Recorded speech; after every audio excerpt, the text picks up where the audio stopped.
dari akun-akun investment ya. Nah, kemudian kita masuk di pertemuan kedua ya, belajar mengenai investasi dengan menggunakan metode ekuitas.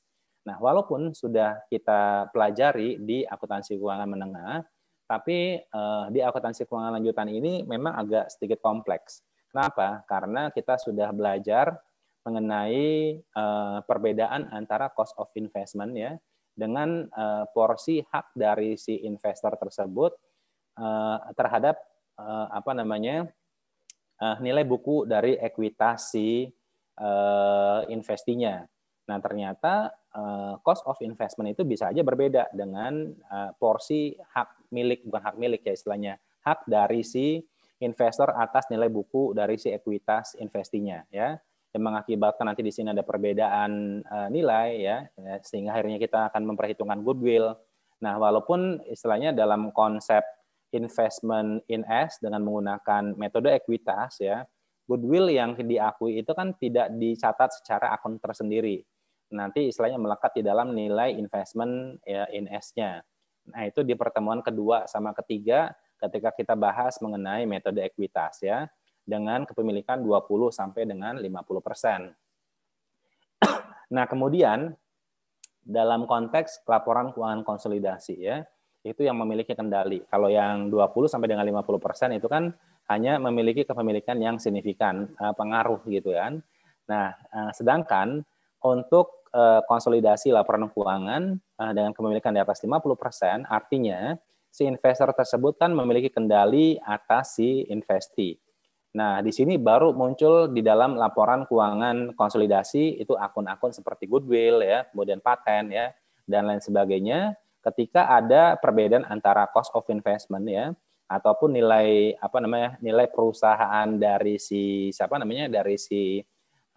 S ataupun investee ya, dengan book value of net asset dari si investinya ya, atau tadi istilahnya perbedaan antara implied value dengan book value of net assetnya.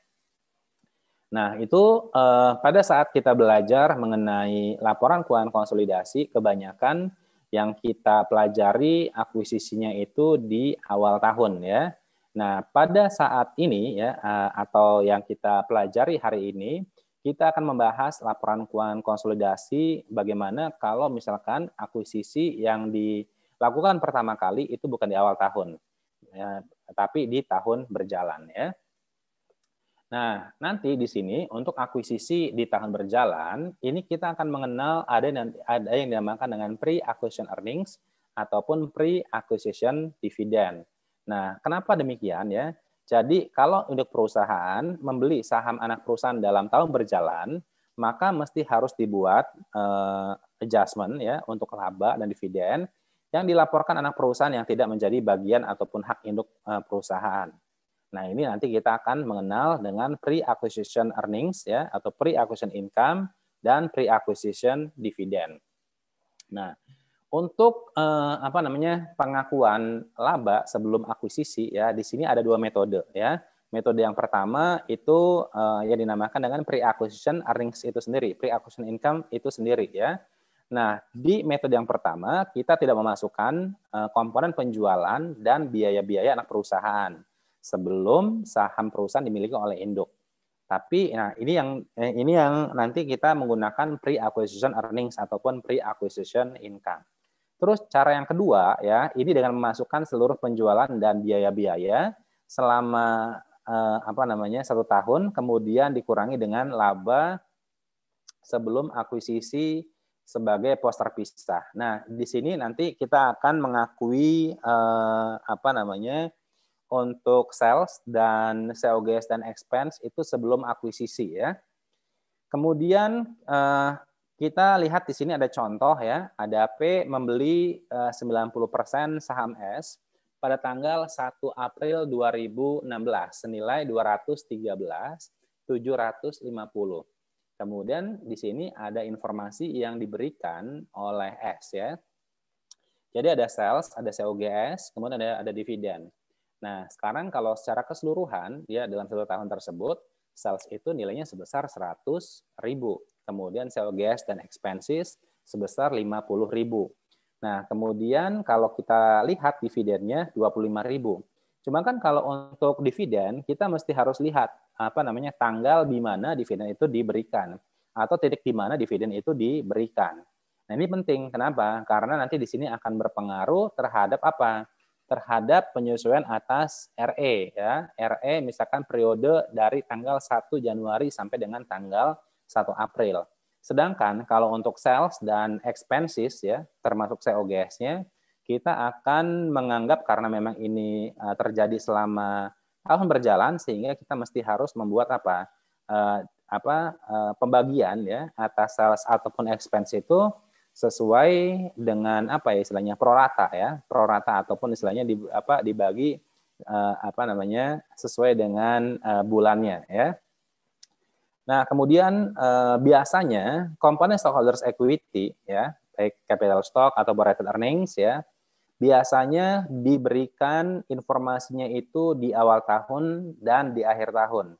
Nah, sehingga pada saat kita mau menandingkan ya cost of investment ya ataupun nanti implied value-nya atau nilai perusahaan atau nilai perusahaannya ya, itu dengan komponen book value of net asset ya, dalam hal ini kita informasinya dari stockholders equity, berarti kita mesti harus mencari nilai stockholders equity-nya di titik tertentu. Dalam hal ini contohnya adalah di tanggal 1 April. Oke. Nah, ini kita dapat 237.500. Nah, kita akan tandingkan dengan implied value ya, 213.750 dibagi dengan 0,9. Oke ya. Nah, informasi ini ya berarti nanti di sini tidak ada excess. Nah, kemudian kalau kita dengan cara yang pertama katanya gini ya, dia pengaruh terhadap laba konsolidasi dari data tersebut, berarti kita akan hitung ini tadi penjelasannya agak sedikit membingungkan ya. Jadi kan sebenarnya kalau kita lihat ya dengan cara yang pertama itu kan kita akan memunculkan namanya pre-acquisition income atau pre-acquisition earnings. Tapi untuk yang cara kedua yang akan kita munculkan adalah komponen sales dan expense-nya nanti pada saat membuat jurnal eliminasi. Nah, di sini berarti kalau kita lihat ya penjelasan ini kita hanya melihat untuk efek ini ya, untuk efek consolidated net income-nya ya, berarti ini merupakan sales ya, COGS, kemudian pada saat mulai diakuisisi oleh si induk perusahaan ya. Jadi mulai tanggal 1 April sampai dengan tanggal 31 Desember. Jadi dapat 75.000 dikurangi dengan 37.500 dan komponen NCI expense sebesar 3.750. Jadi nanti di sini dampak ke consolidated net income-nya ya dari net income-nya si anak perusahaan sebesar 33.750. Kemudian kalau untuk cara yang kedua seperti ini ya, ini kayaknya agak kebalik. Jadi sales ya totalnya, kemudian COGS totalnya selama 1 tahun, kemudian total NCI selama 1 tahun, dan ada pre-acquisition income ya. Pre-acquisition income itu 100 kurangi 50 kurangi 5.000 dikalikan dengan 3/12. Dapat 11.250. Jadi dampak ke consolidated net income-nya akan sama saja. Jadi totalnya sebesar 33.750. Nah, sekarang kita akan mengenal yang dinamakan dengan pre-acquisition dividend ya. Jadi dividen yang dibayarkan anak perusahaan kepada investornya ya sebelum akuisisi dilakukan oleh induk perusahaan ya ini akan dieliminasi dalam proses konsolidasi karena dividen tersebut bukan merupakan bagian dari ekuitas yang diperoleh. Dan eliminasi dilakukan bersamaan dengan eliminasi untuk apa? Ini eliminasinya masuk ke dalam akun resiprokal yang stockholders equity dan investment in S ya. Oke, nah ini kita dapatkan informasinya ya seperti ini. Sekarang kita akan membuat jurnal eliminasi akun resiprokal, investment in S dan stockholders equity S ya, dengan menggunakan metode yang pertama yaitu dengan menggunakan pre-acquisition income ya. Nah, sekarang kita akan lihat di sini ya, ada pre-acquisition income sebesar 11.250. Ini sudah ada informasinya. Kemudian kalau kita lihat ini awal tahun, mana ya?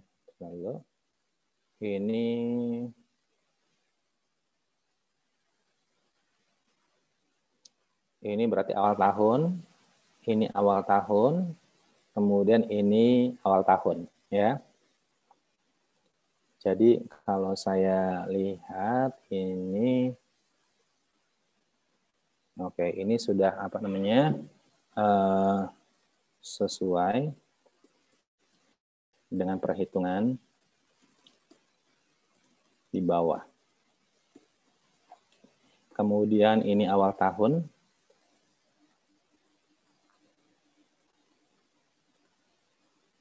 Awal tahun. Kemudian ini juga awal tahun. Ini sesuai dengan perhitungan di bawah.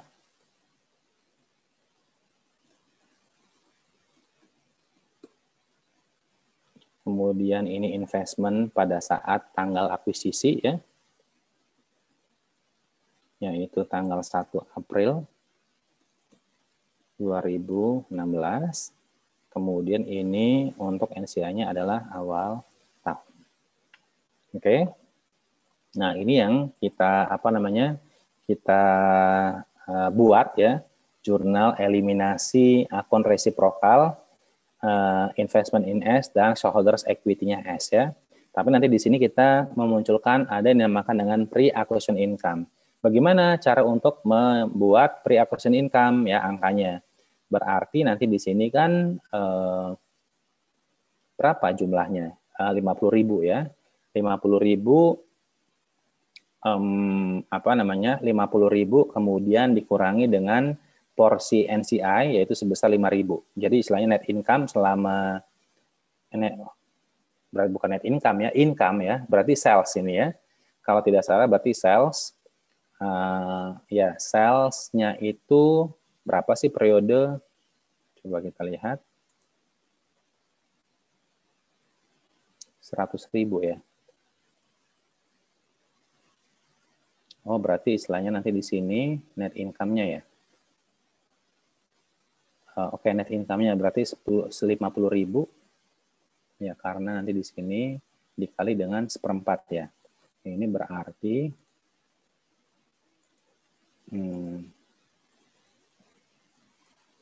net income ya selama 10 tahun dikurangi dengan porsi NCI ya. Kemudian dikalikan dengan 1/4 dapat 11.250.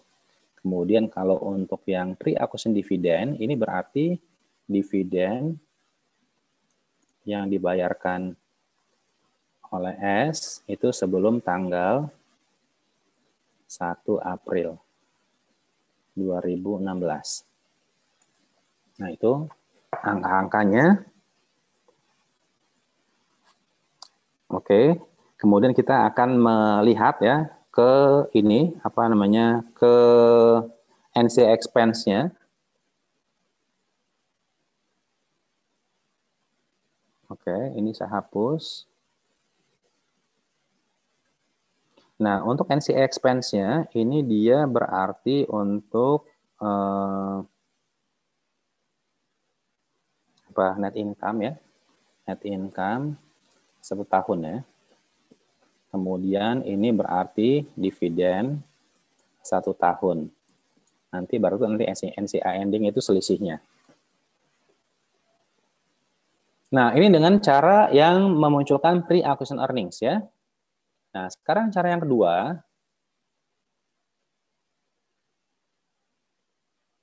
Nah, ini yang memunculkan sales dan expense, revenue dan expense ya. Oke, berarti nanti di sini sales selama ini berarti selama 3 bulan salesnya. Kemudian ini awal tahun sama ya. Awal tahun, kemudian ini awal tahun, kemudian ini selama 3 bulan. Ini perhitungannya berarti sama dengan sebelumnya ya. Ini sebelum 1 April. Kemudian investment in S ini berarti tanggal 1 April 2016. Ini juga harusnya 2016 ya. Sedangkan untuk yang NCI-nya di sini agak sedikit berbeda ya. Berarti ini posisi apa? CS awal tahun ditambah dengan berarti ini apa namanya? Stockholders equity SE lah ya. SE itu 1 April ya. Ini berarti stockholders equity awal tahun ditambah dengan income selama 3 bulan. Ya. Nah, kebetulan karena nggak ada excess, berarti nanti di sini dia tidak perlu ditambahkan excess. Tapi kalau ada excess ya, itu akan ditambahkan excess nanti di sini. Jadi dapat nanti di sini 24.750. Nah, ini kan yang kita buat dengan menggunakan sales dan expense ataupun COGS. Nah, bagaimana dampaknya ke si NC expense-nya? Ya, nah untuk yang NC expense-nya ini berarti kita hanya akan memperhitungkan ya, ini untuk income selama 9 bulan dari 1 April sampai dengan tanggal 31 Desember. Oke, tapi kalau untuk yang dividen, ini dia selama 1 tahun. Ya, nanti di sini ada selisih NC ending. Nah, dampaknya seperti apa kalau di dalam laporan keuangan? Nah, di dalam laporan keuangan itu tidak ada perbedaan antara metode yang pertama dengan menggunakan metode yang kedua di laporan keuangan konsolidasi ya. Oke, sampai sini ada pertanyaan nggak? Mau tanya, Pak. Oke, silakan. Berarti yang buat yang perbedaannya itu cuma di NCI doang ya, Pak? Yang forpay-nya? Kalau apa? Forpay-nya tetap setelah akuisisi berarti, Pak? Betul. Yang dividennya itu. Betul ya. Nanti terlihat di NCI-nya, betul. Di NCI apa? Nah ini ya. Kalau yang tadi kan istilahnya NCI-nya hanya NCI di awal tahun semuanya ya. Nah, di sini berarti nanti ada komponen yang mesti harus ditambahkan, yaitu income selama 3 bulan. Kalau ada excess, berarti nanti kita mesti tambahkan excess juga nanti di sini. Oh, berarti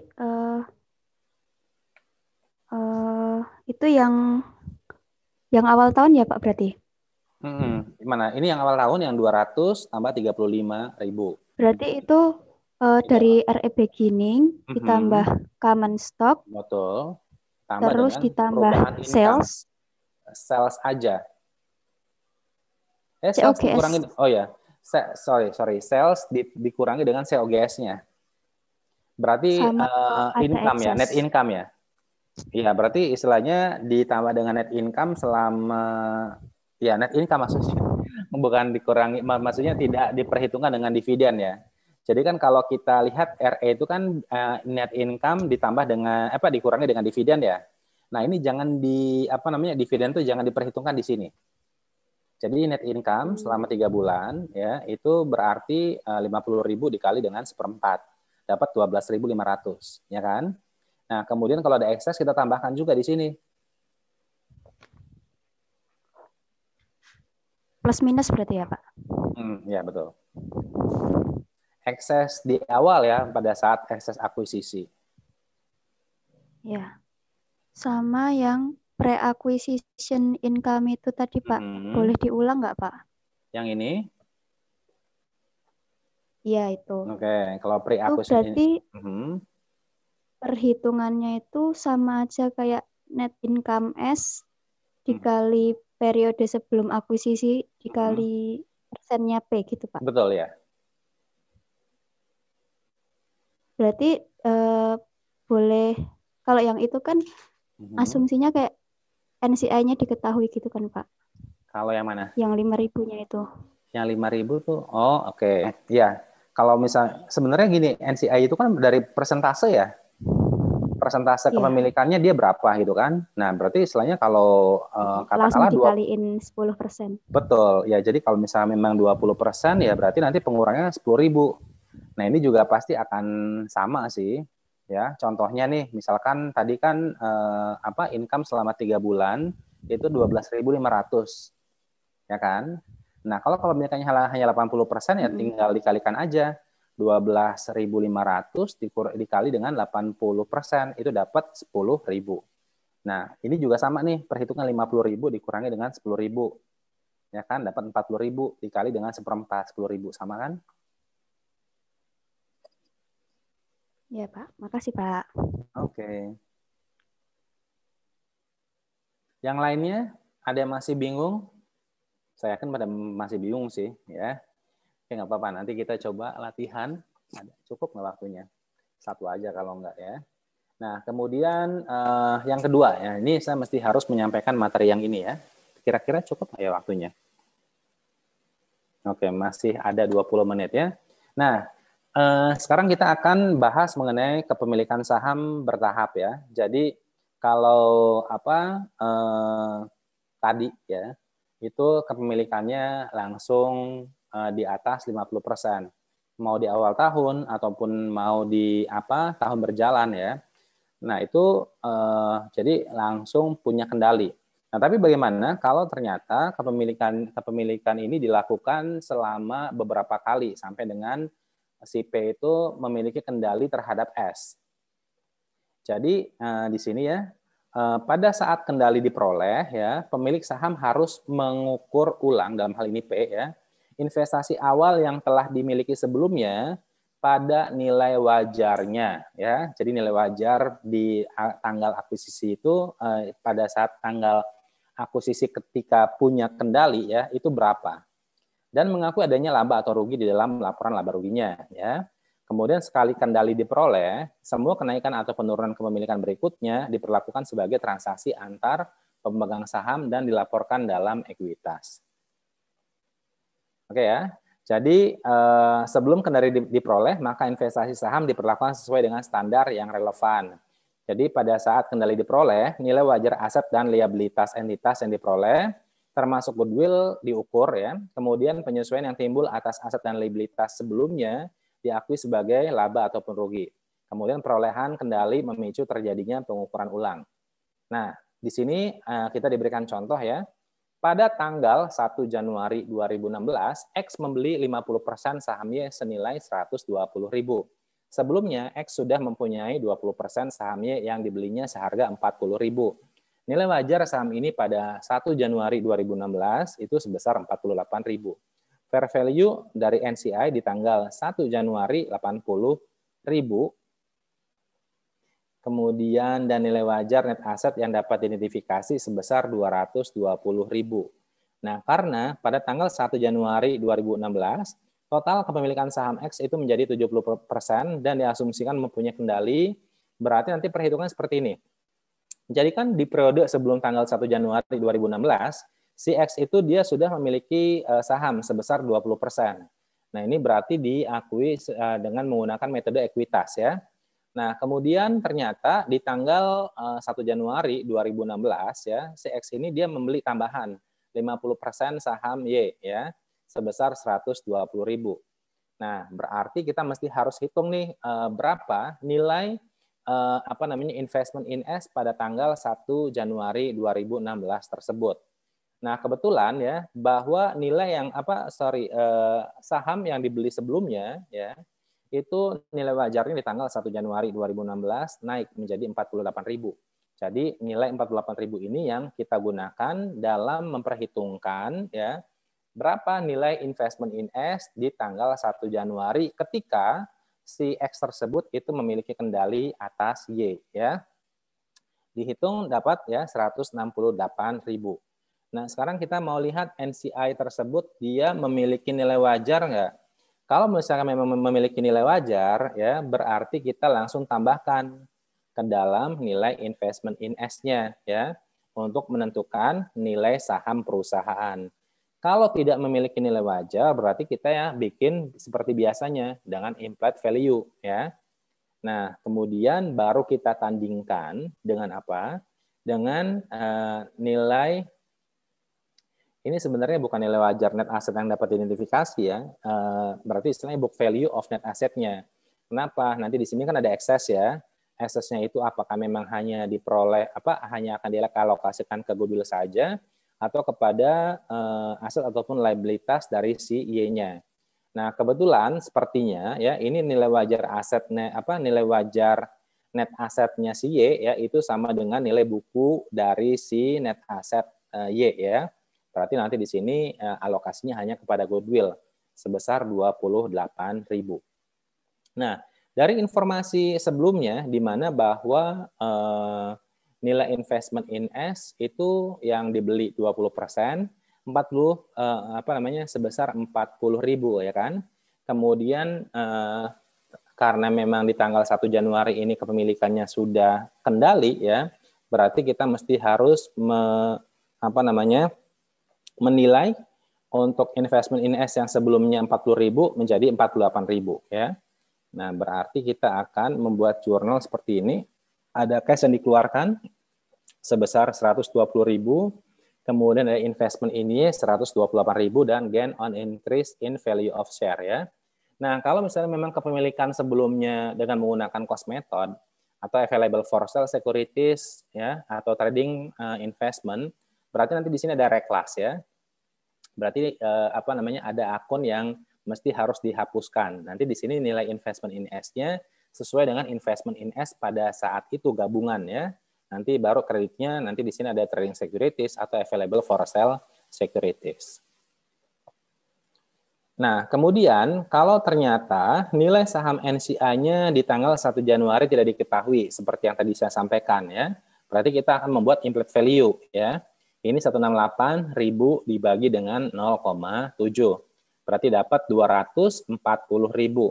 Sehingga nanti di sini nilai wajar net asset yang dapat identifikasi sebesar nilai wajar net asset yang dapat identifikasi atau book value of net asset-nya ya. Harusnya itu informasi ya yang diberikan 220.000 ya. Berarti nanti selisihnya itu sebesar 20.000 itu dialokasikan kepada goodwill ya. Nah, sekarang kita akan lihat untuk contohnya. Jadi ADAP ya memiliki 90% saham S melalui serangkaian pembelian saham mulai dari 1 April 2016 sampai dengan 1 Oktober 2016. Nah, di sini ada data mengenai pembelian saham ya di tanggal 1 April kepemilikannya 5%, 1 Juli 5% dan 1 Oktober itu 80%. Ada cost of investment di tanggal 1 April dan tanggal 1 Juli ya, ada 7.000, 8.000. Kemudian investment cost of investment-nya di tanggal 1 Oktober 210.000. Jadi kepemilikannya sebesar 90%. Kemudian nilai equity-nya S pada saat akuisisi sebesar 220 ya. Nah, jadi nanti di sini karena book value of net asset-nya sama dengan fair value of net asset-nya S, ada selisih akan dialokasikan ke goodwill ya. Nah, sebelumnya ya di tanggal 1 April dan tanggal 1 Juli itu ya investasi sahamnya si P di S dengan menggunakan cost method. Nah, tetapi di tanggal 1 Oktober ini kan mulai memiliki kendali. Berarti kita mesti harus lihat ya apakah memang fair value di tanggal itu istilahnya akan berbeda sama ya. Harusnya di sini dia fair value-nya harusnya sama ya. Nah, tapi dibilang katanya nanti di sini fair value-nya mana ya contohnya?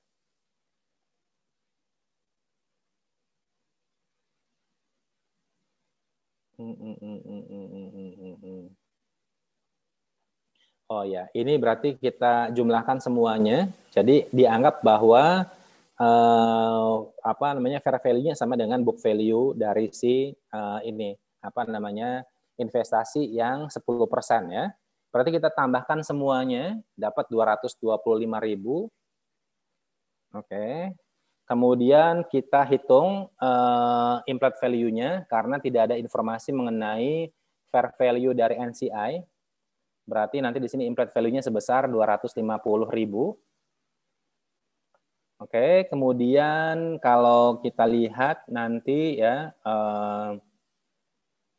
di sini ya dengan di sini berarti ada goodwill sebesar 30.000. Nah, tapi kalau misalkan nilai wajar saham yang dibeli di tanggal 1 April itu 9.000 dan di tanggal 1 Juli sebesar 10.500, ini nggak masuk akal sih menurut saya.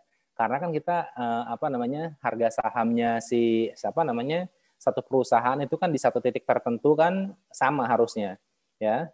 Ini kan harusnya di tanggal 1 Oktobernya ya nilai wajar sahamnya itu berapa. Tapi nggak apa-apa ya, katakanlah 9.000 dan 10.500 kita jumlahkan ya menjadi 229.500, kemudian kita buat implied value-nya menjadi 255.000 ya, sehingga goodwill-nya 35.000 ya, bukan 30.000. Nah, katakanlah ya, untuk pembahasan berikutnya kita asumsikan bahwa nilai wajar saham yang telah dimiliki sebelumnya sama dengan nilai perolehannya. Nah, sekarang berarti bagaimana untuk membuat laporan keuangan konsolidasi di tahun 2016? Apakah di tanggal mulai kita mengakui untuk membuat laporan keuangan konsolidasi dari tanggal 1 April ya atau tanggal 1 Oktober. Nah, sekarang kita lihatnya berarti ketika titik di mana, tanggal di mana ya, si P itu dia memiliki kendali, yaitu di tanggal 1 Oktober. Berarti kita akan membuat laporan keuangan konsolidasi ini hanya untuk periode 3 bulan saja ya. Nah, berarti kita akan menggabungkan ya dengan materi sebelumnya, di mana bahwa materi sebelumnya itu kan dengan menggunakan pre-acquisition income ya atau dengan menggunakan revenue expense ya. Nah, ada itu nanti pada saat membuat jurnal eliminasi untuk akun resiprokal ya, investment in S dan stockholders equity-nya si S ya. Oke, ini ada informasi bahwa S itu dia memiliki net income sebesar 40.000 di tahun tersebut. Kemudian informasi yang lainnya, stockholders equity-nya S itu sebesar berapa ya? 230.000 ya. Ini di akhir tahun. Kemudian kalau beginning retail earnings-nya 90.000 ya. Ini kebetulan tidak ada dividen. Berarti ada kenaikan RE sebesar 40.000. Nah, sekarang kita akan membuat jurnal eliminasi ya. Nah, untuk membuat jurnal eliminasi ini dia dengan menggunakan metode revenue expense ya. Nah, dengan menggunakan revenue expense berarti nanti di sini sales-nya itu 3/4 kan istilahnya pre-acquisition ya. 3/4 dikali dengan 150.000 jadi dapat 112.500. Kemudian RE beginning 90.000, kemudian capital stock ya 100.000 dan goodwill ya itu sebesar 30.000. Kemudian COGS ini dia 3/4 kali 100.000 ya dapat 82.500. Kemudian investment in S ini dari mana ya angkanya? Nah, ini kan kalau kita lihat dengan menggunakan yang sales revenue, berarti ketika kita akan memasukkan nilai NCI, ini NCI di posisi tanggal 1 Oktober, ya kan? Nah, berarti kita mesti harus masukin apa saja? Ini ada CS beginning, capital stock beginning, ya. Kemudian tambah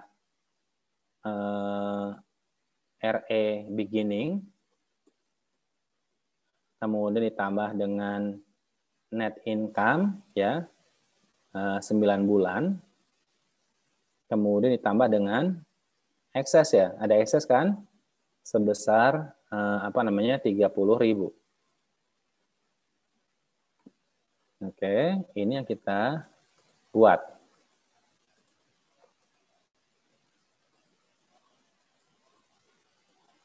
Nah, ini untuk si NCI-nya. Oke. Nah, ini tidak ada dividen, berarti tidak ada pre-acquisition dividen. Atau misalnya ada dividen tapi istilahnya periode setelah akuisisi, berarti nggak perlu ada pre-acquisition dividen ya. Nah, sekarang yang kedua adalah kita akan membuat NC expense ya. NC expense dengan menggunakan sales, dengan menggunakan revenue expense ya. Berarti dia hanya dihitung sesuai dengan periode ketika si P itu memiliki kendali ya selama 3 bulan. Berarti nanti di sini 10% dikali dengan 40.000 kali 1/4 ya. Jadi 1.000 nanti di sini NCI expense dan NCI endingnya. Oke, sampai sini ada yang mau ditanyakan nggak?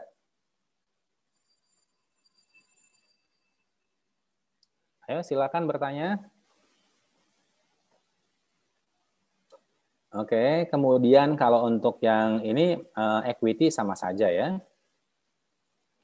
Nah, tadi sudah ada materi mengenai laporan keuangan konsolidasi yang dilakukan oleh P ketika P itu memiliki kendali di tanggal-tanggal tahun berjalan ya. Kemudian yang kedua adalah untuk kepemilikan saham ya. P menjadi kendali itu melalui serangkaian pembelian saham, tidak langsung pada satu waktu. Tapi misalkan memang melalui beberapa kali ya, seperti contohnya tadi dilakukan selama 3 kali dalam 1 tahun. Nah sekarang kita akan lihat untuk contoh contoh latihannya.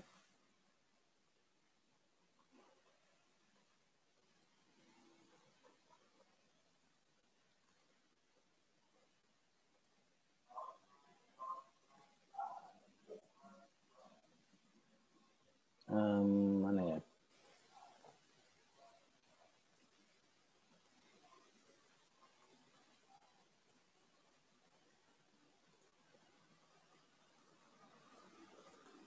Nah, kita akan mengerjakan nomor 1, nomor 2, dan nomor 6 ya. Nah, nomor 1 di sini ya, P membeli 70% saham S pada tanggal 1 September 2015 senilai 1.005.000. Berapa ya? 1.050.000 ya, 1.050.000. Ekuitas S pada tanggal 1 Januari 2015 terdiri dari saham biasa 1 juta dan saldo laba 250.000. Pendapatan selama 2015 sebesar 700 juta dan total expensesnya adalah sebesar 460.000. Dividen dibayar pada tanggal 1 April dan tanggal 1 Oktober masing-masing sebesar 60.000 ya. Berdasar informasi di atas hitung pre-acquisition income-nya. Yang kedua, buat jurnal eliminasi dengan menggunakan pendekatan pre-acquisition income dan pendekatan revenue expense. Yang kedua, ya, P membeli 80% saham S pada tanggal 1 April 2017 senilai 100 juta. Ekuitas S pada 1 Januari 2017 terdiri dari saham biasa 90 juta dan saldo laba sebesar 15 juta. Tidak ada perbedaan antara nilai wajar dan nilai tercatat atas aset neto S. Apabila terdapat kelebihan pembayaran terhadap nilai bukunya dialokasikan ke paten dengan masa manfaat selama 5 tahun. Penjualan S selama 2017 adalah 150 juta dan total beban selama 2017 sebesar 90 juta. Dividen dibayar, ini bukan dibiaya ya, dibayar di tanggal 1 Maret dan tanggal 1 Oktober ya, masing-masing sebesar 25 juta. Berdasarkan informasi di atas, hitung pre-acquisition income. Yang kedua, membuat jurnal eliminasi dengan menggunakan pendekatan pre-acquisition income dan pendekatan revenue expense. Kemudian yang ke-6 ya, P di sini membeli saham beredar S ya, pertama kali pada 2 Januari 2016 dengan membeli 2.500 lembar saham untuk mendapatkan 25%, kepemilikan seharga 300 juta. Pada saat transaksi tersebut, nilai ekuitas S terdiri dari saham biasa 1 juta dan saldo laba 200.000. Pada tanggal 31 Desember 2016, P membeli lagi 5.000 lembar saham beredar S untuk memegang kendali dengan harga 1 juta. Harga pasar saham beredar S pada tanggal 31 Desember 2016 adalah 175. Sedangkan nilai wajar NCI sebesar 500.000 ya, Selama 2016, S melaporkan net income dan dividen sebesar 100 juta dan 50 juta. Hitung nilai goodwill atas transaksi di atas ya. Nomor 1 dikerjakan oleh absen 1 sampai dengan 10. Nomor 2 itu oleh absen 11 sampai dengan 20. Dan yang ke-6 ya, itu oleh absen 21 sampai dengan 30 ya, atau 29 ya. Oke, saya ngasih clue terlebih dahulu yang nomor 1, yang ini, yang paling gampang ya. Nah, ini kan akuisisi itu dilakukan di tanggal 1 April 2015 ya.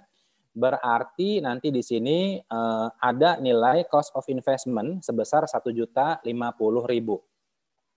Kemudian yang mesti harus kita lakukan adalah kita mesti menentukan berapa nilai book value of net asset di tanggal tersebut. Kenapa? Karena kita hanya diberikan informasi mengenai ekuitas ya. CS itu di tanggal 1 Januari 2015.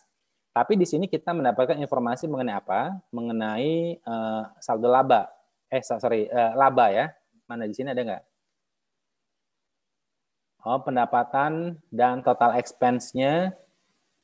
Pendapatan, oke. Kita punya di sini ya, berapa revenue-nya? 700 juta ya selama tahun berjalan. Kemudian total expense-nya itu 460.000. Berarti kita bisa mendapatkan nilai nilai net income selama tahun berjalan ya. Nah, kemudian kita diberikan informasi mengenai dividen di tanggal 1 April dan tanggal 1 Oktober. Oke. Nah, berarti nanti di sini kita mesti harus membandingkan ya untuk cost of investment di tanggal 1 September dan book value of net asset ya. Dari mana? Dari komponen dari stockholders equity-nya CS di tanggal 1 September ya. Hati-hati dengan pembayaran dividen. Dividen dibayarkan di kapan? Di tanggal 1 April dan tanggal 1 Oktober. Berarti kalau di tanggal 1 September ya, dividen yang akan diperhitungkan hanya yang di tanggal 1 April saja ya. Nah, kemudian untuk yang pre-acquisition income-nya ya, ini mudah ya. Berarti istilahnya nanti di sini kan pre-acquisition income ini tadi yang Sarah tanyakan ya. Ini kan sebenarnya pre-acquisition income yang memang porsinya sesuai dengan porsi kepemilikan dari si ini kan, dari si P-nya ya.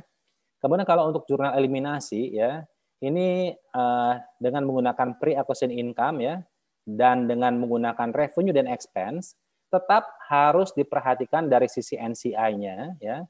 Itu pada saat membuat jurnal eliminasi, akun resiprokal, investment in S dan stockholders equity, di situ kan ada NCI equity ya. Nah, ini NCI equity-nya tetap harus diperhitungkan dengan eksesnya apabila terdapat adanya ekses ya. Nah, kalau pre-acquisition income itu NCI-nya itu kan menggunakan NCI di awal tahun ya. Kalau untuk yang revenue expense itu NCI-nya di tanggal akuisisi ya. Cuma nanti tetap ya, baik dengan revenue expense ataupun dengan pre-acquisition income ya, komponen dari eksesnya ya itu tetap harus diperhitungkan. Nah, itu saja terkait dengan clue dari saya. Ini karena waktunya sudah jam 4:30 ya. Nanti kita bahas di pertemuan minggu lalu. Pertemuan minggu depan ya, minggu lalu sih. Di pertemuan minggu depan nanti dilanjutkan dengan materi ya, kita habiskan materi di minggu depan ya. Kemudian nanti di pertemuan terakhir kita bahas soal-soal latihannya ya. Saya pengen harusnya ada kuis ya, tapi nanti sepertinya kalau ada kuis saya pengennya di luar jam jam kuliah ya. Biar istilahnya memang di jam kuliah ini kita optimalkan untuk berdiskusi ya atau ngobrol atau istilahnya bahas-bahas latihan ya. Oke, itu saja dari saya untuk hari ini. Ada yang mau ditanyakan terakhir? Cukup ya? Ntar kalau ada yang kurang ada yang kurang jelas bisa ditanyakan nanti di grup kita ya. Baik, Pak. Ya. Oke, berarti saya akhiri perkuliahan hari ini. Selamat sore, selamat istirahat. Kemudian tetap jaga kesehatan, mulai fokus belajar ya untuk menghadapi UAS karena ternyata tinggal 2 minggu lagi, nggak terasa ya. Hal-hal yang mengganggu pikiran, hal-hal yang mengganggu